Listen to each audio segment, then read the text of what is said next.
ನಮಸ್ಕಾರ ನಮಸ್ಕಾರ ನಮಸ್ಕಾರ. ನಾವಿವತ್ತು ಹೋಗಿದ್ದು ಬಂಗಾರದ ತಿರುಪತಿ. ಈ ಕಡೆ ಬಂಗಾರಪೇಟೆನೂ ಅಲ್ಲ, ಆ ಕಡೆ ಮುಳಬಾಗ್ಲು ಅಲ್ಲ, ಮಧ್ಯದಲ್ಲಿ ಇದೆ ಇದು ಬಂಗಾರದ ತಿರುಪತಿ. ಶ್ರೀ ತಿರುಪತಿ ಮಹಾ ವೆಂಕಟೇಶ್ವರ ಸ್ವಾಮಿ ಅವರ ದೇವಸ್ಥಾನ. ದೊಡ್ಡದಾಗಿದೆ ದೇವಸ್ಥಾನ, ಹಳೇ ದೇವಸ್ಥಾನ. ಕಲ್ಯಾಣಿ ದೊಡ್ಡದಾಗಿದೆ. ನೀರು ಸ್ವಲ್ಪ ಕಮ್ಮಿ ಇತ್ತು ಬಿಸಿಲುಗಾಲ, ಆದರೂ ನೀರು ಚೆನ್ನಾಗಿತ್ತು. ಕ್ಲೀನಾಗಿ ನೀಟ್ ಆ್ಯಂಡ್ ಮೇಂಟೈನ್ ಮಾಡಿದ್ದಾರೆ. ಹಂಗೆ ದೇವಸ್ಥಾನ ಒಳಗಡೆಗೆ ಹೋಗೋಣ ಅಂದ್ಬಿಟ್ಟು ಹಂಗೆ ಹೋಗ್ತಾ ಇದ್ದೀವಿ. ಇಲ್ಲಿ ದೊಡ್ಡ ಗರುಡಂದೊಂದು ಸ್ಟ್ಯಾಚು ಥರ ಇದೆ, ಹಳೇ ಸ್ಟ್ಯಾಚು. ಹಂಗೆ ಮುಂದ್ಗಡೆ ಆಂಜನೇಯಂದು ಒಂದು ದೇವಸ್ಥಾನ ಇದೆ, ಚಿಕ್ಕದಾಗಿ ಗರ್ಭ ಗುಡಿ ಇದ್ದಂಗೆ. ಅದರ ಒಳಗಡೆ ಆರ್ಟಿಸ್ಟ್ ಯಾರೋ ಪೈಂಟ್ ಮಾಡಿದ್ದಾರೆ, ಸಖತ್ತಾಗಿದೆ ನೋಡಿ ನೀವು.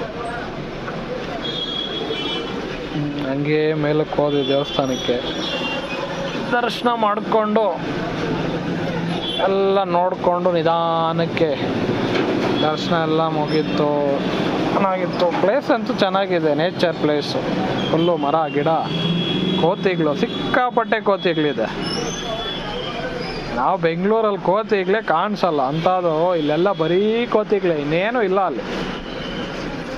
ಸಿಕ್ಕಾಪಟ್ಟೆ ನಮ್ಮ ಕಣ್ಣು ಮುಂದೆನೇ ಒಂದು 100-150 ಕೋತಿಗಳು ಓಡಾಡ್ತಾ ಇತ್ತಪ್ಪ ಆರಾಮಾಗಿ. ಹಿಂಗೆ ದರ್ಶನಕ್ಕೆ ಹೋದ್ವಿ. ಒಳಗಡೆ ಕ್ಯಾಮ್ರಾ ಅಲೋ ಇಲ್ಲ, ಅದಕ್ಕೆ ಇಲ್ಲಿಗೆ ಲಾಸ್ಟ್ ಮಾಡಿದೆ. ಸರಿ ದರ್ಶನ ಮುಗಿಸ್ಕೊಂಬಂದು ಇದು ವಾಪಸ್ ಬರೋ ದಾರಿ ಆರಾಮಾಗಿ ಕುತ್ಕೊಂಡಿದ್ವಿ. ನೋಡಿ ಹೆಂಗಿದೆ ನೇಚರು, ಸಿಕ್ಕಾಪಟ್ಟೆ ದೊಡ್ಡದು ದೇವಸ್ಥಾನ. ಕುತ್ಕೊಂಡು ಒಳ್ಳೆ ಟೈಮ್ ಪಾಸ್ ತಗೊಂಡು ಒಂದು ಸೆಲ್ಫಿ ತಗೊಂಡೆ. ಬಾಯ್ ಬಾಯ್ ಗಾಯ್ಸ್.